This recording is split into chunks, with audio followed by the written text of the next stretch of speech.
श्रद्धास्पद आचार्य प्रवर, श्रद्धेय युवाचार्य श्री, आदरास्पद साधु साध्वियों, समन श्रेणी, श्रावक श्राविकाओं, तेरापंथ धर्म संघ का मर्यादा महोत्सव पूरे विश्व का एक विलक्षण महोत्सव है। जैन शासन की परंपरा में धर्म संघों का अपना इतिहास है। भगवान महावीर से अब तक इस शासन में जितने धर्म संघ विकसित हुए हैं, तेरापंथ उन सब में लेटेस्ट धर्म संघ है।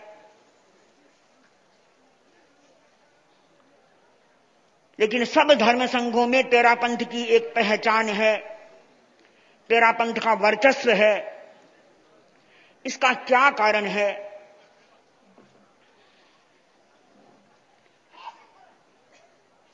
महाभारत समाप्त हुआ, विज्ञजनों की एक गोष्ठी हुई। गोष्ठी में एक प्रश्न उपस्थित हुआ। कौरवों की संख्या 100 थी, उनकी सेना बहुत बड़ी थी, समर्थ थी, उनके पास प्रचुर शस्त्र बल था। पांडव 5 ही थे, उनकी सेना भी छोटी थी। कौरव हारे कैसे?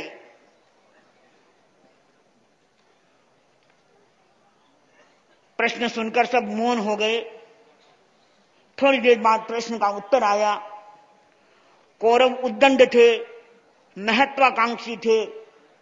आपसी खींचातानी में उनकी शक्ति समाप्त हो गई। पांडव अनुशासित थे, एक सूत्र में आबद्ध थे और परस्पर सहयोगी थे। यही पांडवों की विजय का राज है।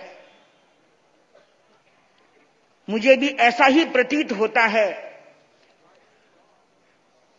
कि 2500 वर्ष की इस परंपरा में आज तेरापंथ धर्म संघ जिस रूप में निखर रहा है, उसका वर्चस्व बढ़ रहा है। तो सब इसके बाद में उदित होने पर भी इसका प्रभाव बढ़ा है। इसका एक ही कारण है कि संघ अनुशासित है, मर्यादित है, एक आचार्य के नेतृत्व में चल रहा है और आचार्य के मार्गदर्शन के अनुसार आगे बढ़ रहा है। परस्पर में सब सहयोगी है, इसलिए इस संघ का वर्चस्व बढ़ रहा है। तेरापंथ धर्म संघ के बारे में बहुत बातें हमने सुनी, बहुत बातें कही जा सकती है। और जिस संघ का ऐसा उत्सव मनाया जाता है, मर्यादा का उत्सव मनाया जाता है, उस संघ की आयु बढ़ती जाती है, वह संघ चिरायु बन जाता है। बहुत वर्ष पहले की बात है, जब आचार्य श्री युवाचार्य थे, तो आचार्य श्री ने शायद मर्यादा महोत्सव का ही प्रसंग होगा, एक वक्तव्य दिया था।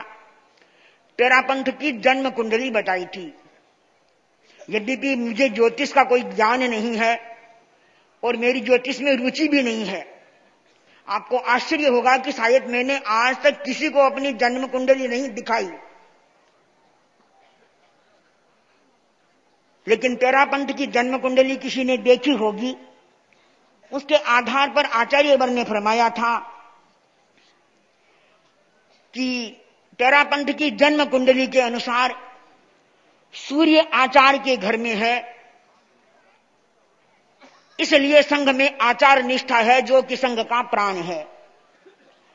चंद्रमा विनम्रता के घर में है, इसलिए संघ में सौम्यता, शांति और शीतलता है। मंगल अनुशासन के घर में है, इसलिए संघ की तेजस्विता है। बुध न्याय के घर में है, इसलिए सबको न्याय मिल रहा है। बृहस्पति सम विभाग के घर में है, इसके आधार पर सबको संतुष्ट करने का प्रयत्न किया जा रहा है। शुक्र समर्पण के घर में है, जो कि संगठन का आधार है। और शनि अध्यात्म के घर में है, जो पवित्रता का प्रतीक है।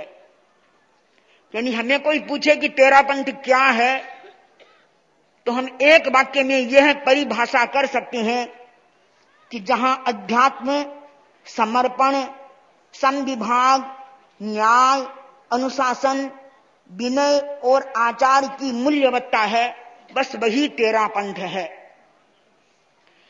तेरा पंथ हमारा संघ है। संघ से हमें बहुत कुछ मिला है, सब कुछ मिला है।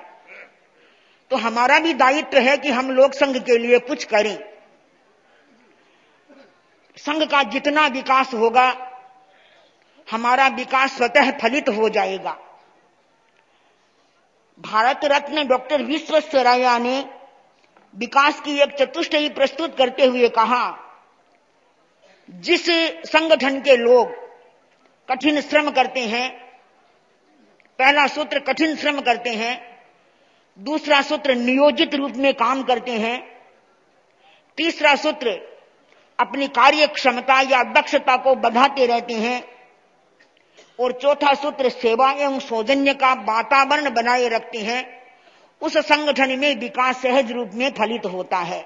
सघन प्रशिक्षण दिया जाए और ऐसा लक्ष्य बनाया जाए कि कम से कम जहां 50 परिवार भी हमारे हैं, तो उन 50 परिवारों के अनुपात से हम 5-5 कार्यकर्ताओं को तैयार करें, तो इतने सारे कार्यकर्ता होंगे, उनमें से 500 कार्यकर्ताओं को चुनकर उनको विशेष प्रशिक्षण देकर इस रूप में तैयार करें कि आचार्यवर उनके भरोसे अनुव्रत का काम छोड़ सके।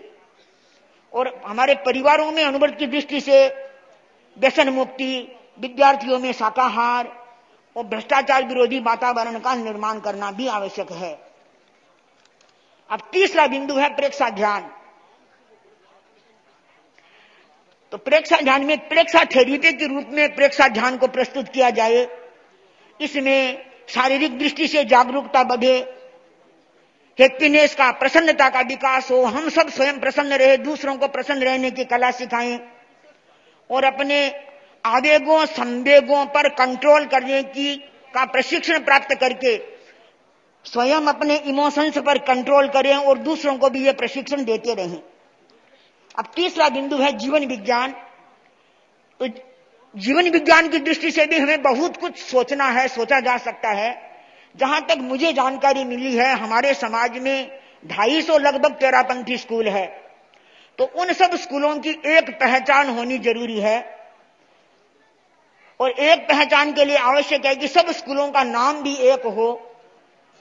जय विभा विद्यालय या कुछ भी जो आचार्य वर्ग को पसंद आए, सब स्कूलों का नाम एक हो, सबकी ड्रेस एक हो, प्रार्थना एक हो, उनका विधान एक हो, पाठ्यक्रम एक हो, और स्कूलों को संचालित करने की पद्धति भी लगभग एक जैसी हो।